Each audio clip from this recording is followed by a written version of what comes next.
All right, guys, welcome to episode number 85. We're talking about February is the truth. Yeah, all the hype of January is behind us. All the resolutions have been broken. Yep. February is a fresh start. Basically starting over on Monday. The plan starts now. Starts now. Yeah. I think February is, we were talking about this before too, but February is a kind of a hard month. Yeah. You're still kind of deep into winter. Mm-hmm. And then you're just waiting for the spring rides, but even like looking forward to the spring rides, you're like, oh yeah, I forgot it's going to be windy and cruddy and rainy. So then you're like, what am I doing with my life right now? Right. Maybe I'll just come back in like April or May and see how things are going. Just wait till everything just kind of goes away and then it's like 70 degrees out. And right. So yeah. But yeah, just we'll talk about some of that stuff. How you should feel, training wise, what you should really focus on, especially in February. Yeah. And then, just kind of what you can do to prepare yourself for the next evolution of the training, which will be the outside riding and like dealing with, the wind and all that stuff. So, yeah.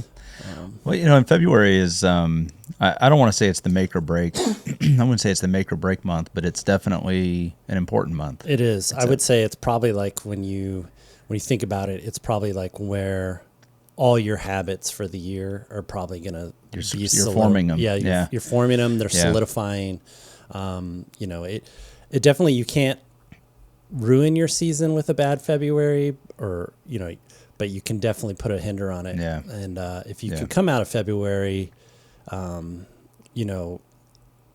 feeling like you've accomplished some stuff, that's a huge building block for sure for going forward. So, yeah. So we'll get into that stuff, but first I want to talk about our little, giveaway, our engagement farming giveaway. Oh, that's right. So. That's right. Well, I mean, how is the farming going? I mean, we got the fertilizer going. We're about to get some manure and put on this thing. Yeah, exactly. maybe that's what this episode is. I don't know. Yeah. So again, if you're thinking about doing open range, you know of somebody who wants to do open range is on the fence. Or you've already signed up. Or you're already signed up. Just leave a comment, leave a thumbs up, thumbs down, heart emoji, poop emoji, whatever you got, whatever you think. Yeah. I mean, ideally, you're putting like your favorite memory of open range. Give us something like something sappy to read and shed a tear over. But hey, I mean, we'll take the poop emoji if that's what exactly what right. Whatever it takes. So we want to get you all involved. A way for us to kind of give back to Eric for putting on this race and being so generous and giving us a free entry to give away, and the listeners and stuff. So we want to make sure we share that love with you guys and get involved. Tell you what, I might even be willing to go a step further with this. Oh no, yeah, I know this is totally. We have not talked about this, no, so I have no idea what he's doing. I really like the idea of the comments, the likes, the thumbs up, and all that kind of stuff. What I really want to see though is I want to see subscribers. Yeah. So here's what I'm going to propose. If we can get, we're a little shy of 100 subscribers right now. We get to the 100 mark, okay? Before we do this giveaway. Okay. All right. We will add a second giveaway, and I will be happy to take care of the cost of that and make the donation on your behalf. Sounds good. Yeah. All right. So you heard it here. Yeah. Breaking news. Breaking news. So but we got to get to the 100. You got to get to the 100. And none of this, like you get to the 100 and then we give it away and then somebody unsubscribes to get it back to 9. None of these games. All right. No games. No creating fake accounts. I'm going to look at. Yeah, that's right. No fake accounts. But yeah, I mean, I think, just again, so generous of Eric, and it's our pleasure to bring awareness to his event. And again, we don't need to keep saying it, but it's one of our favorites. So anything we can do to keep people motivated to train for that one and get ready and get down there, let's do it. So, cool. Sounds great. All right. So February is upon us, and this is a tough month. I mean, let's see, the last several years, we would typically do some cross training in the winter time. We'd be prepping for a marathon or half marathon right now. Yep. Yeah, And so the bike wouldn't really be, I mean, we would have ridden some, but we definitely would not have ridden a lot. It would have been a secondary activity. Maybe if the legs were a little sore from a run, you decided to do a bike instead, something like that. But this year is a little different. This year's a little different. So. This year, we're not doing Mesa. I'm not doing it because it conflicted with the hockey schedule. I always put it, and my family knows that like from October to February, that's the family time. That's the family. I'm all hockey dad all the time. So whenever they need me to do something hockey wise, I'm there. I'm helping out. So I only fit in the Mesa Marathon because it fit into the schedule. And when I looked at the hockey schedule this year, it was on the same day. So I was like, I'm not going to train for it. And if you're not going, I'm not going. Danny's like, I'm going to go run a half by myself. Like, for me, it was more about just the logistics and the expense of putting that race on the calendar in February. And there's some other things that have in store for later this year. So, yeah, it just didn't work. I mean, if you would have gone, I probably would have found a way to make it work. But I will say that continues to be one of my favorite events. I mean, as much as I bag on running, I look forward to that event. Especially, I mean, Phoenix and Mesa area in February. Yeah, 70 degrees. Yeah, come on. Except last year whatever year it was 2 years ago. It was warmer in Kansas City at race time than it was at the race. That was horrible. But anyway, so with that means our training structure for November, December, January, that 90-day window changed a little bit for both of us. And I think, for a lot of people, we know a lot of people that will take the winter months completely off and do something else, which there's nothing wrong with as long as you stay active. And then there's other people that I know you'll see them lob out some VO2 max work in the middle of December, and you're like, oh my goodness, how do you stay motivated to keep doing it? Yeah.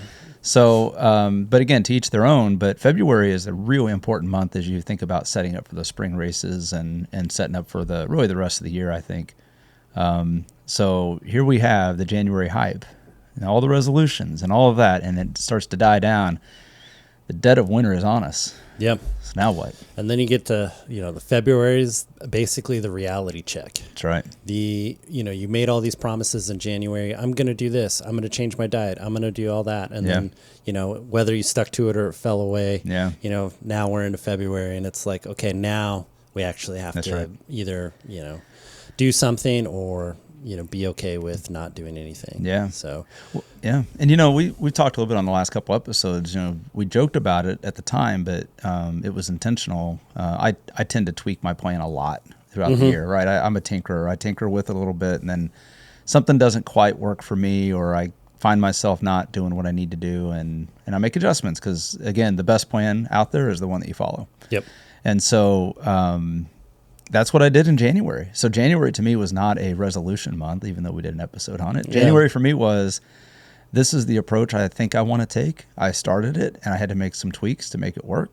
And here we are in February, and man, I tell you, I don't think I've ever had a February where I've come in and I'm like, I feel pretty dang good about where I'm at. And I cannot say that for every year in the past. There's a lot of years where you come into February and you're just like, what the heck? And I think a lot of people are like this, gosh dang, the training is boring. We're doing all these long indoor rides, and I can't do another Zwift ride, and just like, what do you do? 3-hour ride on the weekend? Forget it. Yeah. And I've done a lot of that where it's the traditional, build the volume out in the base, those long winter miles. Yeah. If you're still doing that and you're not enjoying it, there's different options out there. You can reduce that time, supplement with some other stuff, and still reap the benefits come springtime. That's right. Now, if you have a race and you want to do well at it, and let's say you wanted to do well at like a March race, then you'd probably have to be building up that volume. Yeah. But for most of us, we're not planning to be race ready till, early to late April. May. Yeah. So you really don't have to do the long rides like you used to. That's right. Or like everybody thought we used to. So it's kind of that reverse periodization, if you want to put a technical term on it. Yeah. Is kind of what I subscribe to now. But I did look through my training peaks for the last couple years, and basically October, November, December, and then Danny just rolls all himself. I got a drinking problem. Yeah, he does. He's got a hole in his lip. That's right. It's all the heavy lifting. He's doing. Well, it's like that's extra strength. He can't lift his arms. Yeah. That's right. No, but I looked through all my training plans, and I've been consistently doing about 10 hours a week. Yeah. Now, it's some years it's, 8 hours of run training, 2 hours of bike riding. Right. This year it's been more like 5 hours of bike, 3 hours of swim, 2 hours of weight training. Mm-hmm. So it's the time that I've allocated to training is about the same year to year. Yeah. But things. It's just different things within that. And that's what I would say when you're coming into your February, like, I think you and I did the same idea of let's just try to like build the consistency and make it work. Right. And tinker everything around just being consistent. Right. Whether or not we, don't plan for the Saturday, 5-hour ride on Zwift. Just plan on riding something on Friday or on Saturday. Yeah. Yeah. And I think, I don't know. I mean, there's all different trains of thought on this. And I just saw we've cited the Roadman podcast a couple of times in the last several episodes. So if people are looking for a good place to get some info, it's a great podcast. Yeah. And so he had a good lengthy post, I'll call it. I don't know how else to describe it, but very lengthy post on social media about, have we been training backwards? And where people believe for a long time that, you should do these really long, slow days in the wintertime, just, mind-numbingly boring, right? Slow rides. And just hope that you show up and then, and build that big base and hope you show up in the spring ready to start attacking and doing these hard efforts to build yourself up for your big events. And I think what I took away from that, be interested in your thoughts here too, is like, there's nothing wrong with that necessarily. And if you have the time for it, sure. But, really it's, if you look at how a lot of the pros are training now, and people think about, I want to train like the pros. Well, how many times we said, don't try to train like the pros. Yeah, exactly. This is one where I think we could actually learn a little bit from them, though. And I think that's interesting. There's all different ways to sort of think about building your fitness. And traditionally people will say, you build this massive foundation. It's like they associate like building a structure or building a house. Yep. You build this massive foundation so you can build all the structure on top of it and you have something to sort of set on. And I think, some of the belief now is starting to trend more to, hey, you can really build up the peaks and then fill everything else in throughout the year, right? Yeah.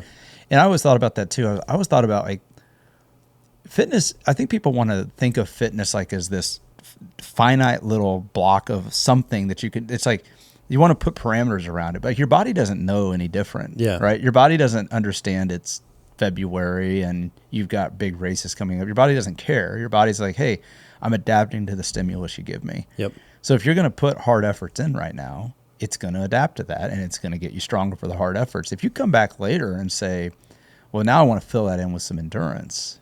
I built my strength up here. Now I want to fill it in with some endurance here. I mean, how's that any different? Right. And I think the part that you're the part to focus on is, there's two types of thinking that we're doing here.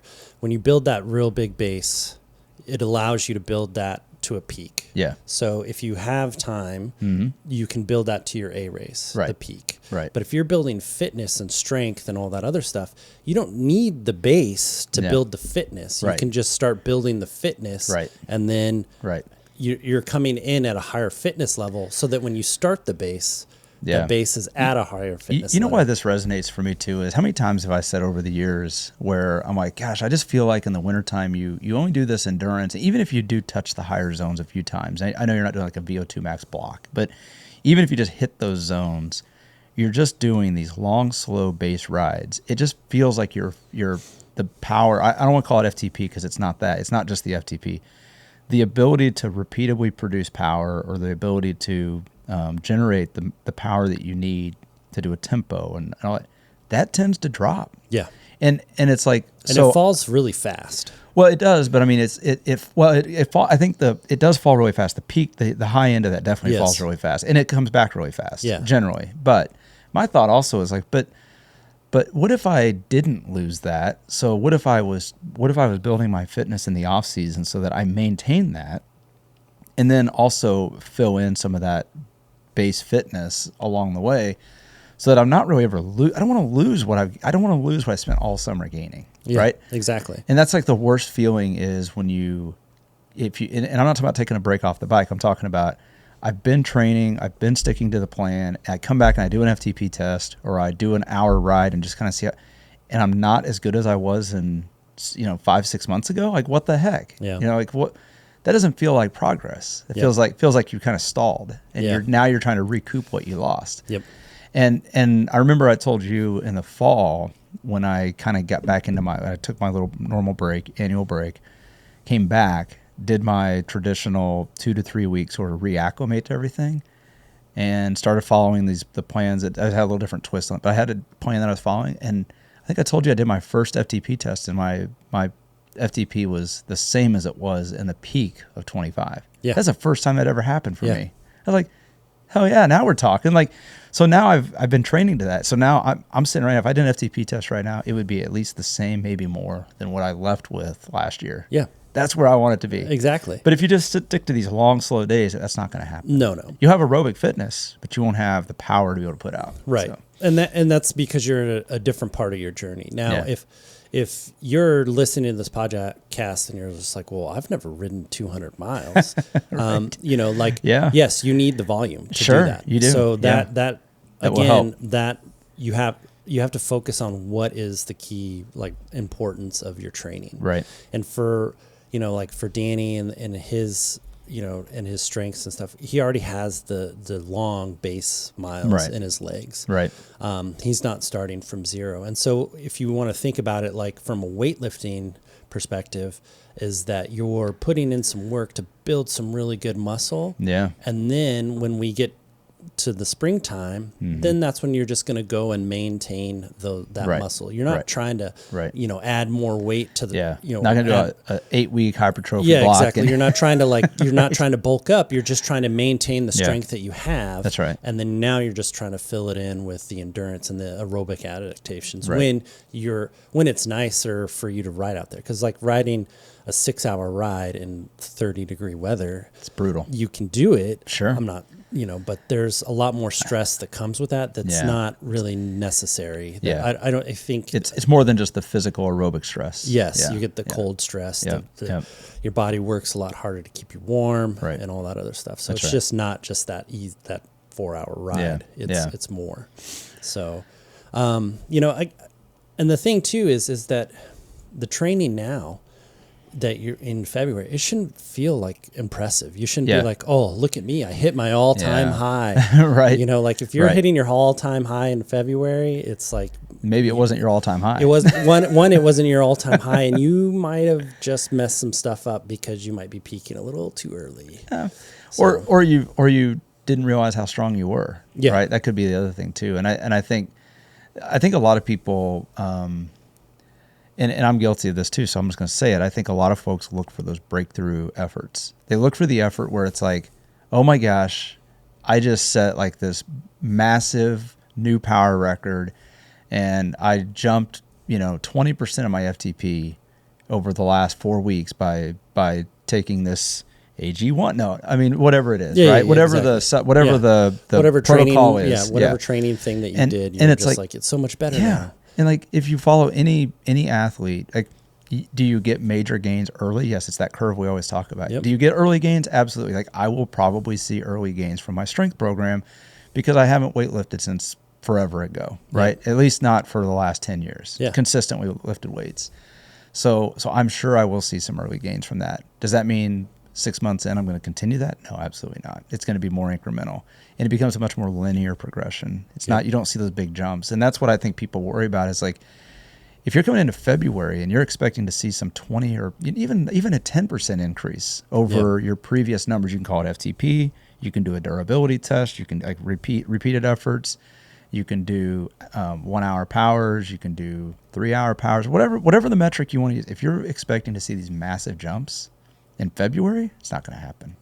If you want to compare July to February, sure, because it's the incremental progression that whole time has gotten you there. And so February really kind of sucks. Like, Yeah. you're looking for those positive differences, but you're just not, like, day in, day out, you're not going to see them. Now, over the course of a couple of weeks, you'll start to see some incremental gains. Yeah, that's why I like in February I really hone in with my athletes. It's not that you don't have to complete the workout, at least attempt it. So Or dial the effort down if you have to. If you have to. I'm like, I would rather see you do something for 20 minutes than no minutes. That's right. So that it's all about just building that, just the consistency, the habit, the discipline of coming back to doing it. Because a lot of, again, like you were saying, I have a lot of people that I coach that want to see, they want to have their fastest run times or their fastest swims and their fastest this and the fastest that. Right. Every workout's a progression into more and more and more. And it's like, Doesn't that's quite not work that what way. this month is, that's not what this time of your training cycle should be. Everything should be just kind of like, I'm checking the box. Yep. I'm doing what I need to do. I'm showing up for myself on the day when I need to. Like today, I had about 20 minutes to do a strength workout before I did swim lessons. Yeah. That's what you had. I got a little behind doing some other stuff. So I could have easily, old Travis would have been like, you only have 20 minutes. Don't worry about it. I won't miss that 20 minutes. I'll just go in and do my swim. I'll just go do swim or whatever. And I was like, no, go in, do the big movements that you need to do, that you need to hit. If worst case, you maintain. Yeah. Right. And it's just like, it's so much better to do something. That's right. Than to just blow it off. I think too, February is the month of love, right? We're coming up on Valentine's Day. So February is the month of fall in love with the process. Yep. Fall in love with the process. Don't fall in love with the results because it ain't gonna be there, guys. Right. You got to fall in love with the process. Yeah. If you fall in love with the process in February, you're gonna see the results come May, June, July. That's right. When you start really racing. Yeah. And I know like this kind of goes back to the whole motivation thing, the whole motivation side. It's like what's motivating you right now. And if you think you're gonna log into your training platform, Training Peaks or Trainer Road or whatever. Garmin's going to say super productive. Right? Way to go. Go. If that's what you're, it's not going to happen, guys. It's not going to happen. Now, that's not to say you won't see any progress because you certainly will. The progress I'm looking for is also in the scale. And I'm facing that like every day I weigh in now. And it's like the number's there and it is what it is. And what's funny about that is I've been lifting consistently now for a few weeks. And I'm starting to see that point where I'm like, gosh, I've been pretty good with my diet. But I'm not losing any weight. Like the old trap, right? I'm not losing any weight, Travis. Well, you're changing body composition. That's why I like scales that do give you the percentage body fat. Yeah, so, and I've got that. I've been watching that steadily go down. Yeah. So I'm on the same thing as you. I'm weighing in every day. Danny turned me on to this app, and we'll review it since we're both using it in a couple more. Got to give it a little bit more time. Yeah, a little bit more time. We'll see. I'm liking it.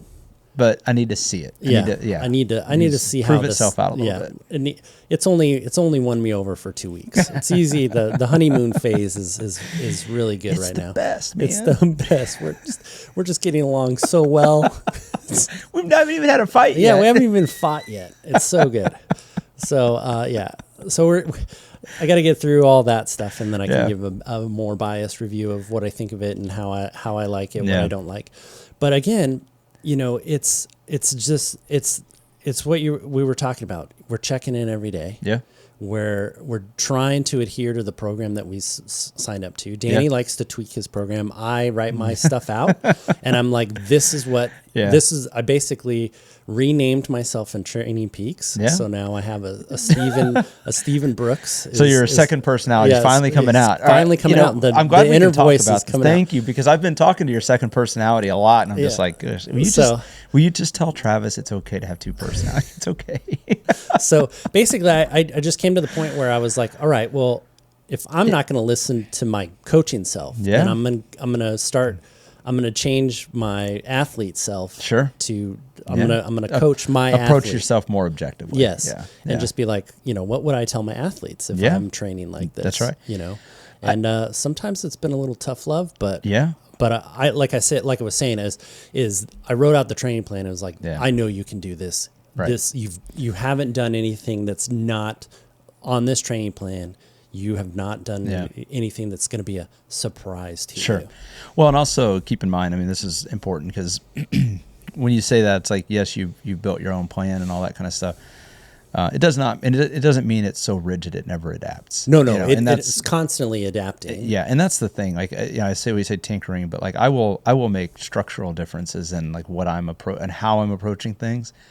We were talking the last podcast about me doing legs and then having a hard, heavy bike ride afterwards. Right. So I went ahead and after that, I went ahead and looked through the training plan, and I was like, okay, no hard bike rides after leg day. Yeah. So like, let's change some, the order of things around so we can get some structure better. Yeah. So all in the hopes of staying consistent. Yep. Well, and that's just it. I think, again, it comes back to, in order to do all that stuff, you have to stay motivated and to stay motivated, we had that episode a few weeks back about that. How do you stay motivated and like all of those kinds of things. And what's really important here is your motivation can't be centered on, I'm going to wake up and I'm going to see a result. It's just not going to be that obvious. Now, you might see it. I'm not saying you'll never see it. You should see some results, but it's going to take time. And just trust that, hey, let the process work and, evaluate yourself over time. So if you do sort of hit that stall point where you're like, gosh, dang, I just don't know if it's working or not. That's why it's really good to, talk to a coach about things, right? Evaluate your plan. And I think the other thing that people forget about is even though you're doing, quote, different work or easier work or endurance focused work, it does not mean that your body still doesn't need, your body will still need that recovery and fueling. Yes. And I think that's one of the things, especially like, and I'll speak for you here, where we're both trying to cut the weight side of our power to weight ratio. It's really hard to say, oh my gosh, I got to keep fueling. Like I'm trying to stay in a caloric deficit so I can support my weight loss. But then at the same time, I can't be in too much of a deficit or else I'll start losing motivation and energy to do the workouts. Yep. And so now there's a really hard balance there to work on every single day. And it's like, I noticed like this week, like my scale tipped up a little bit over last week. Week over week, I'm up a little. And I'm like, what the heck's going on? Now, without getting into all the numbers here, the reality is that I've had to adjust my calories some. And there's also, to your point, body composition change. And then, guess what? I've also re-implemented creatine back into my workout routine. Yep. Well, what does creatine do? Typically, you'll retain a little bit extra water when you start on creatine, that first loading phase of creatine. Yep. And so I have to remind myself, body composition, water waste, I quit getting fixated on things, right? Yep. Settle down and just trust the process here. And when you start to see clear trends and clear opportunities to make adjustments, then you can consider it. But it's not a time to be emotional about your plan or your results because it's real easy to say, my plan's not working. I'm going to blow it up and start over. Don't do that. And then the other side of that too is it's like, I got to do more. I got to do more. I got to do more. And it's like, that will you'll put yourself way in a hole before the season even starts. Yep. And you don't want to do that either. So you got to really walk this line right now. And that's why February is so important. It's back to your point. This is what's kind of setting the foundation and the guideposts for the rest of the season. Yeah. If you go off the rails now, it's going to be really hard to get it back on the rails later on. Yeah, because then you'll develop the bad habit of, I'm going to lose weight, so I want to underfuel everything, and then I'm going to be fatigued, and then I'm going to show up to my ride. I can't have those carbs. I can't have my carbs for my workout. And then I'm going to ride, and then I'm going to have a horrible ride, and then I'm going to hate riding because I'm underfueled, and I just feel like garbage. So a lot of times I'll get feedback from athletes, and they're just like, this ride was so hard, or I just didn't have it today. I'm like, what did you eat? Right. And they're like, I had blah, blah, blah. And I'm like, you should probably just eat a little bit more. Yeah. It's not going to kill you. No. And a lot of times too, I was talking with one of my triathletes, I would say last week. And he was like, he's like, I want to do this April Fool's swim, and I want to, get my bike going really well. And he's like, what are some tips that you have for that kind of stuff? And I'm like, well, any workout that is going to be an hour Yeah. or longer, Yeah. I want you to have like an emergency like gel or goo or Sure. something there so that you can take that. If you get through an interval and you're just like, whew, I don't really Yeah. feel it, you're going to hit Yeah. that and you're going to eat it. Yeah. And then you're going to do the next interval. Right. And if you feel better, then you know it was a fueling issue. Yeah. If you don't feel better, then you know it's basically like you're probably muscly fatigued. Yeah. And you can, then we can go from there. But again, it's getting into these habits of now's the time to start fueling your rides because they're going to start going more than an hour or you're fueling for your rides, fueling before you even start the workout so that you're developing these habits that are going to help you get into the spring season with much better foundation. I used to think, and this is something I'm adjusting heavy on this year. Years past, I used to think, I'm only doing a 90-minute endurance ride. I mean, do you have enough glycogen to do that without having any fueling? Absolutely. Could you do it on just a bottle of straight water? Of course you can. You could do a threshold. You could do a threshold interval workout and have some endurance on the back end of that and do the same thing. Yep. You can go 60 to 90 minutes without tapping into your glycogen to a detrimental point, right? But when you do that, if you don't fuel throughout the ride, then you risk being underfueled after the ride, which is when your body needs all of those nutrients the most. Even if you do eat the big meal after the ride, it's like your body can only do so much in a certain amount of time. Yeah, it can only uptake so much. Right. So one of the things I'm really, and not only that, and when you do those 90-minute, 180-minute rides in the indoor off-season rides like this, it makes it really hard to flip the switch when you get to that first race. And what did I run into last year? We've chronicled on this, so many times. So many times I ran into fueling issues, not because I don't know how to eat food and not because I don't feel comfortable eating food, because it wasn't part of my habit. Yep. Right. And so that's just it. It's like now it's like, I got to get in that habit. So that's what I've been doing. Anytime I've got a 90-minute or more ride, I've got a bottle with carbs in it, or at least, hydration. And then I always have something there with some real food. I try not to go with straight goos. I try to go with things that have a good mix of fats and carbs and protein. Yeah, depending on the ride. Like, again, if you're doing a high-intensity ride, if that's what's on the plan, they're going to need, high-intensity fuel. Sure. Yeah. If you're doing, an Sweet spot. 1 hour sweet spot, then you can get away with just a more mix of what we considered real food. Yeah, I got a big favorite for me. If you look for, I love to do Cliff Bars because they're easy and they may not. I don't know. They may not be the healthiest thing. It's not really about that. Like maybe there's better options. I'd love it if people tell me if there are, because like Cliff Bars get kind of expensive. I try to catch them on sale and buy them in bulk, but they're not. Point is they've got a good mix of carbs. They don't have a ton of added sugars. They got some, but they've got good carbs in them for good fuel source there. They have a decent amount of protein and they got a decent amount of fat. Yep. And it's never have I had any issues with gut issues with Cliff Bars, no matter how hard the efforts are. So my thought is like, okay, if I can just, chow down on those during the rides, that's it. Now when I get outside and I got to start going to a straight nutrition bottle, something like that, and gels, then we'll worry about that. But at least I'm getting in the habit of eating now consistently on those 90+ minute rides. So and you want to think of it as your body has a gap to recovery, because you can never eat enough on the ride. That's right. To recover from that ride. It's always in a deficit. Yeah. So if you make that gap a little bit shorter, your body has a little bit of easier time recovering from that ride and getting you back to where you need to be. If you make the jump a little too far, your body may not recover in time for the next ride. For the next one, that's right. And not that it won't recover, it's just going to take longer for it to recover. And so then it just has this compounding effect. And that's what we're talking about. It's like when you even on easy rides, very, very rarely do I prescribe like fasted riding or any ride without any kind of fueling, unless there's a specific thing that we're trying to target. Yeah.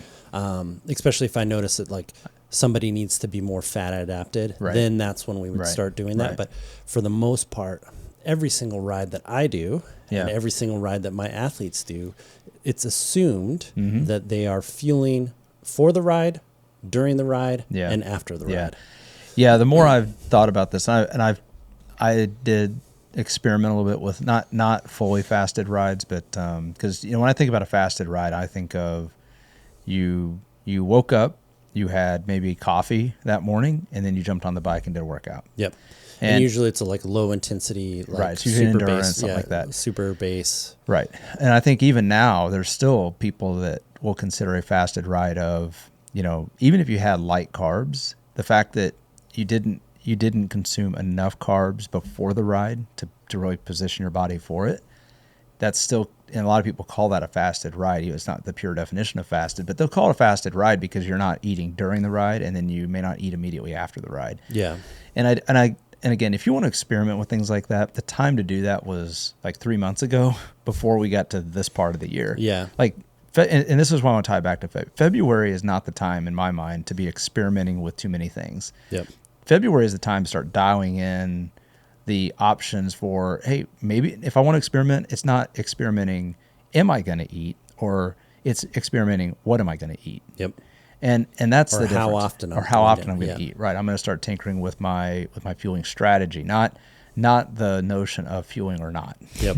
Right. So, and I think that's really important that people understand, the time for experimenting on all those other things, or, if you watch the latest podcast, the, health podcast, and they're talking about, the latest science and fasting studies and all this kind of stuff, that's great. But yeah, you should have done that 3 months ago. And if you missed that opportunity, then wait until you're not getting ready for your race season. Yeah. That's would be my suggestion. Yeah. Cause then you're just trying to pile on all these variables to your training, and you're not really knowing which is working and what's not working. Yeah. And that's the whole idea with training, is you really want to dial in what's working and what's not working. Yeah. So like we were saying, if you're building out your consistency and you're being consistent, and let's say this training block, I cut out all my VO2 max for the next month. Yeah.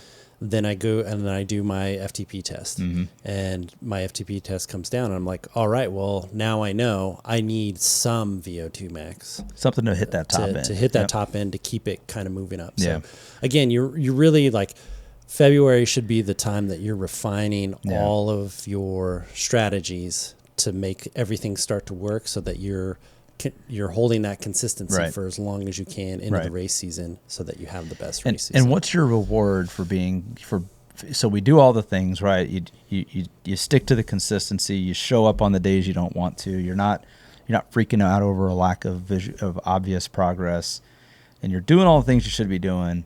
And then what do you get rewarded with? You get rewarded with that crushing spring ride where the weather starts to finally turn. If you live in the Midwest anywhere, it's notorious for you get that strong wind out of the north every year, and feels like you're always in that headwind. Yep. And so you get these soul crushing blasts of cold air that just hits you right in the face. Yeah, and you're just like, well, I'll just wait till springtime. Wait till spring comes. Spring is going to be so great. I'm going to be so happy when it's here. And when it gets here, it's... Yeah, exactly. 30 mile, 40 mile an hour winds. And then I work on my drafting strategy. Yep. And then Danny's like, hey, you want to go for a ride? But no, that's the truth. You want spring to be like this magical sunny days and, rainbows in the distance and all this beautiful weather. But I've yet to have a spring in my long life of it being just perfect. Yeah, no. So I think you just have to prepare your ego for these soul crushing windy rides. And if you're somebody who doesn't like to ride in the wind, I would say this is the time to just, the spring is the time that you're going to build your mental fitness. Yeah. Your mental fortitude, the toughness, the grit, just everything that you want to build. Yeah. Mentally happens in the spring. Yeah. I'd say so I think February is for the physical and March is for the mental. And I think if you've done the things in February, that we've talked about here, you've been consistent, you sort of, stuck to the process. Physically, you're capable and you're ready, and then it does become that mental. That's where you have to decide mentally. Now, what I would say, you said, hey, if you're one of those types of people that doesn't like to ride in the wind, I would change that this year. Yeah, I think it's really important. Nothing builds durability in a rider more than the ability to ride in a headwind. Yep. If you practice that, and don't shy away from it. How many times have we said it after we've done certain races and you get those 40-mile-an-hour headwinds? You don't complain about the wind anymore. No. You just know, you know what? I'm going to just get my nose down as close as I can to the handlebars, and I'm going to go as consistent as I can, and this will be over soon enough. Well, I've seen riders that are better than me. Yeah. Which is not hard. Seen a lot of riders then. that basically throw their hands up at like a 10-mile-an-hour wind. They just won't ride in it. They won't ride in it, and you're just like, yeah. Well, I've already won. Right? Basically, just because I'll be out here and I know how to just ride in this wind, and it doesn't demoralize me like it does you. I've seen grown adults basically complain like babies because of the wind. Yeah. And it's like, I'm like, this is not that bad. Like, you know, if you go out in the hard elements and you do the hard things, you know, when it becomes race day and you line up at the race line and you start hearing people complain, oh, there's a 10-mile-an-hour wind out of the south. It's just going to be so rough today. Like, we're just going to ride into that headwind all day. You've already beat them. You've already won. You beat them. Yeah. Already. And that's a pretty awesome feeling. So again, back to the whole progress thing. Like, you'll know progress when you show up to a race line like that. Yeah. And you're like, you know, I don't really care because I've been out training in this stuff and I don't care anymore. Yeah. And I can understand too. Some people are like, well, I don't like to handle my bike in this. The thing is everybody can benefit from bike handling. You know, it's a skill that will always be. The better you are at it, the more you understand that you're not very good at it. Even for somebody like me, I've been riding bikes since I was a teenager. I'm not telling you how old I am, but I am old. Okay, old enough. But and my bike handling skills, they're good, but they're not great. For as much as I've been on a bike, and they always are improving. There's always something to work on. There's always some aspect of my riding that can improve. And going out and forcing yourself to ride in some of these conditions helps you become a better rider. Yeah. And it'll, you know, it may make the windy days more tolerable, but it also make the nice days more enjoyable. Right. Because you're thankful for how nice it is. That's right. That is true. Yeah. You know, another one of the perks of training in the wind like that, I've had this conversation more than once. You know, you live in the flatlands like we do, you know, and there's a lot of the country that's not in the mountains. Right. So when you think about, there's a lot of people that want to do these events that include a mountain route or that include long, steady hill climbs. And they're like, well, what's the best way to train for that? Well, the best replacement, if you can't find the grade to train on, the best replacement is a headwind. Yep. Especially if it's that constant 25, 30 mile an hour headwind. The gusty ones can be a little brutal. Yep. But you know, that's where the bike handling comes in. But those 25, 30 mile an hour headwinds, if you can get out and ride in those and just hold your power, and again, hold power, or hold, you know, if you're training by heart rate, hold your heart rate. Don't worry about your speed. Yeah. You know, and because that's what a mountain will do to you. It'll humble you quickly on your speed. So just don't even worry about it. Just put your power out, focus on the consistency, and then you build that durability. Yeah. And I can't say it enough. And you don't need a mountain to train for the mountains. No. So. If you're again, I think one of our best years that we went to Colorado was off of the back of a heavily windy happened to spring. Be a very, very windy spring that year. And we all the mountain passes, they were gorgeous. They were hard. That's right. But they were so much better than the wind that we suffered through. Yeah. And so just having that fitness and the ability to do that and just, you know, like I said, appreciate the nice days. That's right. Because, you know, the hot weather will be here before you know it. Yeah. But you got to get through the windy times. Yep. So very good. Yeah. So hopefully this helps, you know, keep people motivated through February and, you know that it's worth it, because this is setting the foundation. And if you're like, oh my gosh, you know, I had a plan set in January and I wasn't as consistent as I should have been, and I've been sort of, you know, been off the wagon, I can't seem to find my way. It's not too late. No. Right. And that's the beauty of it. It's like, hey, you know, all right, January's gone. Don't worry about it. And we joke about new beginnings. I would say if you were one of the people that like went into January and everything fell off the rails, take a really good look at why stuff fell off the rails, make the changes, and then get back on it, implement it, and start up again. You know what? Start with right now. Yep. Get that first ride done or get that first strength workout done. Get it done, show up tomorrow, do it again. Yep. Do something or do whatever's next in the plan. But just do something. Yeah, don't worry about the you know, this is if there's one thing I've learned, especially recently, it's just become, you know, you learn these things and you kind of forget them and you learn them again. Yeah, you relearn them. And if there's one thing I keep relearning, it's like you cannot make up for the lost workout. Yeah. That time is gone. You're never going to make up for the lost workout. So quit trying. Don't try to make today harder. Don't try to fit it into the next Instead of like, I have an easy ride today and I have an easy ride tomorrow. I'll just do both the easy rides on tomorrow. Nope. Just you know what? That time is gone. Now, can you shuffle things through the remainder of your week to get the quality workout in? Yes, you can. But don't worry about the fact that you've lost January. Just pick it up from here and move forward and make February your best month and be ready for March because it's going to be here before you know it. So you want to do some rapid fire? Yeah, let's see what ChatGPT says about my February training. So ChatGPT has a couple questions here. And I don't know, man. I mean, it says January's gone. February's here. Are you tired or are you just done being impressed with yourself?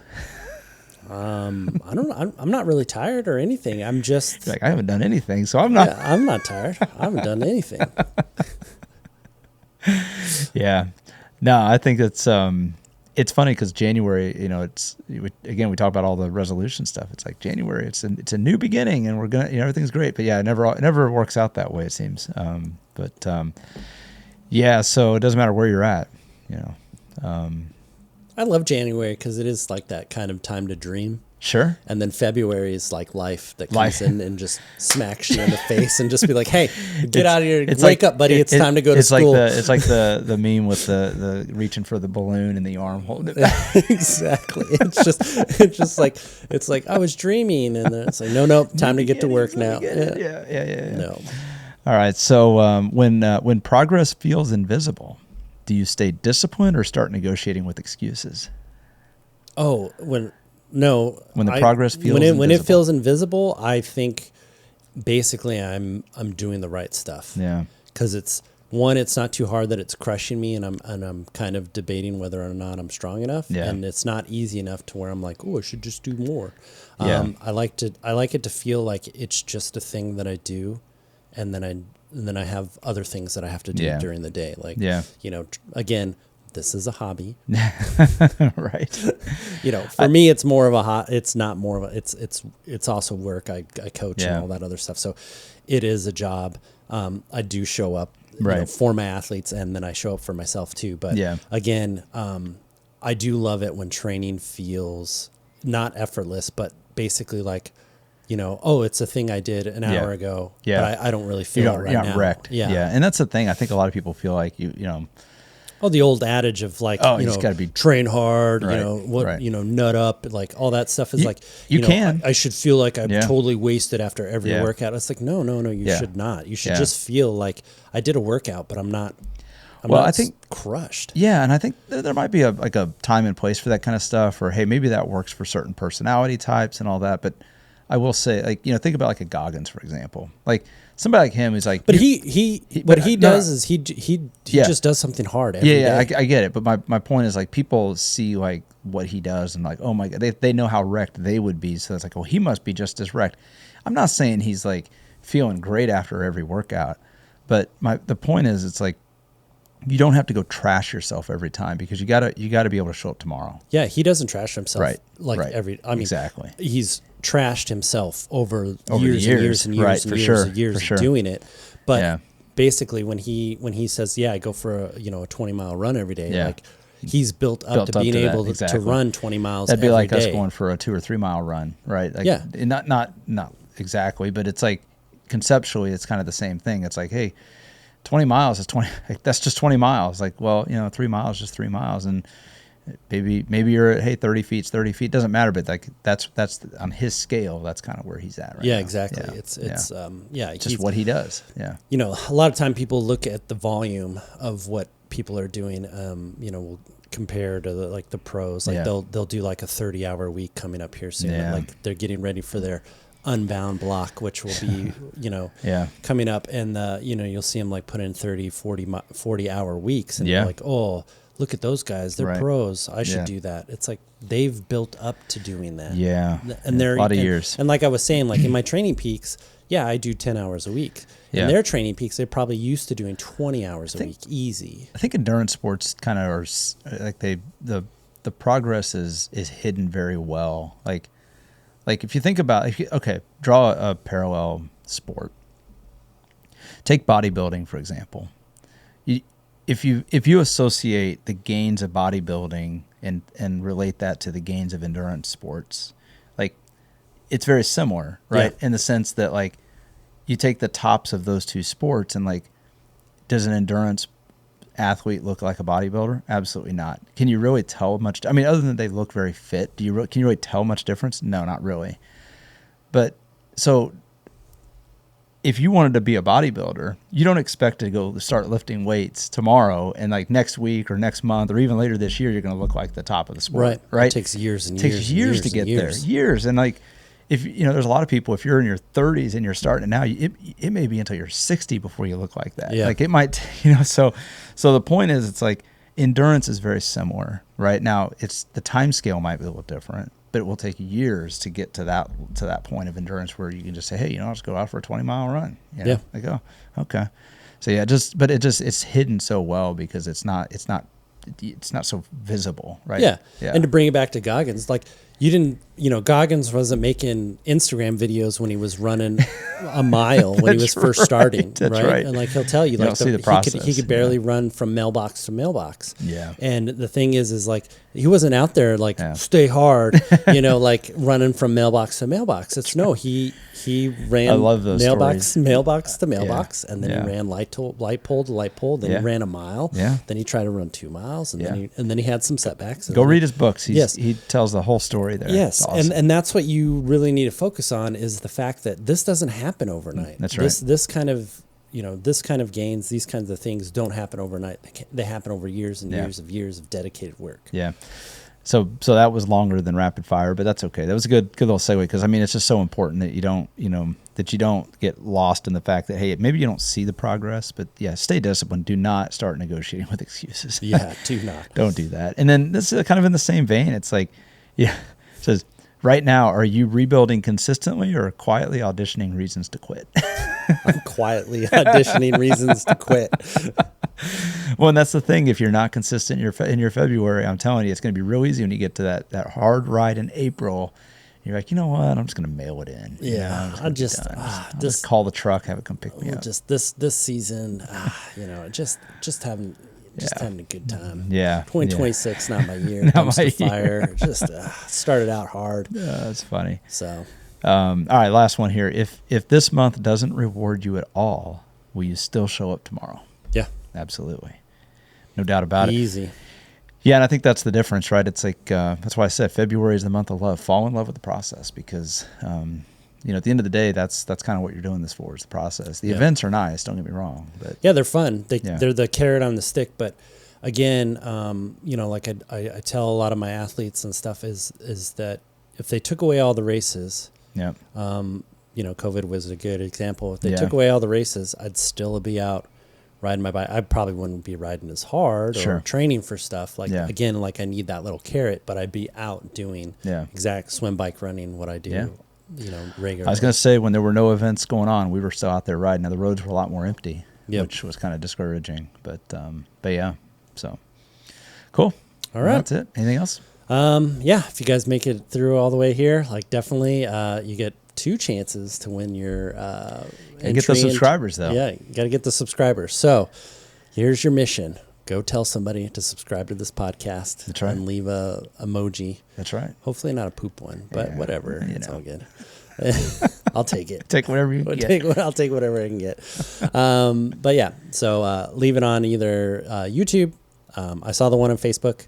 And and Spotify. Nice. So everywhere I can see that there's comments. Again, we don't get Apple comments. Yeah, there's so nothing out there. There's nothing out there. So just if you're on Apple, I know, just type in www.youtube.com. Go SufferSooner. Go Yeah. to a thing. Go to one of our episodes and just the most recent episode. yeah, and just click a little. I know we got a emoji couple on that. Apple listeners, and Apple's great. We'll keep publishing there, but yeah, this is one time you're definitely want to move over to YouTube for at least a couple episodes. Yeah. There. So cool. All right, guys. Thank you for listening, and we will talk to you later.